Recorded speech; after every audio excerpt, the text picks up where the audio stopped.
Aujourd'hui, je quitte Vientiane et j'ai décidé de rester la matinée à l'hôtel pour profiter de la piscine. J'ai encore galéré à faire mes affaires, mais bon, c'est rentré.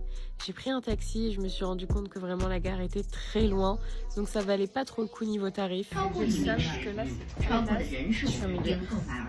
Mais l'avantage, c'est que ça dure que 1 heure. En train de taper ma meilleure sieste, il fallait déjà que je sorte. Trop rapide, Vientiane, c'est chaud. Trop contente. J'ai attendu la femme de mon homestay qui m'a proposé de venir me chercher. Il y a ma boisson au chocolat qui a explosé. Voilà. Super. En fait, leur bouteille, c'est du faux beurre parce que ça explose en 2 secondes. Bref, un peu saoulée, mais je suis arrivée à mon homestay et j'ai retrouvé mon bungalow. Bon alors, pour accéder à la ville, c'est à 30 minutes à pied ou moins à vélo, sauf que la route, elle est sableuse. Donc c'est-à-dire que toutes les voitures qui passent balancent de la terre, sable et tout.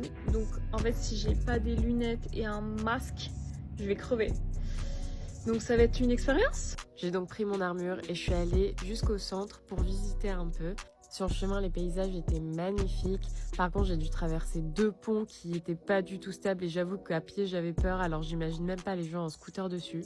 J'ai enfin bu un vrai matcha et ensuite, j'ai continué à me balader et j'avais rien mangé, donc je suis allée sur le stand des Big Mama qui font des sandwichs gros comme votre tête et c'était incroyable. Sur le stand, j'ai commencé à discuter avec une Française. On a donc bu un verre et on est allé jouer au billard, c'était trop cool.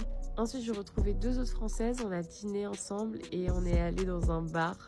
C'est pas genre les serveurs vendent des ballons pour se shooter. Dingue, tout le monde a des ballons. Je vous dis même pas dans quel état étaient certaines personnes, mais bon, c'est drôle à voir comment ils se mettent minables ici. J'ai pris un tuk-tuk pour entrer dans ma pampa. Là, il y a mon chauffeur qui regarde des TikTok en conduisant. Je suis vivante, bonne nuit.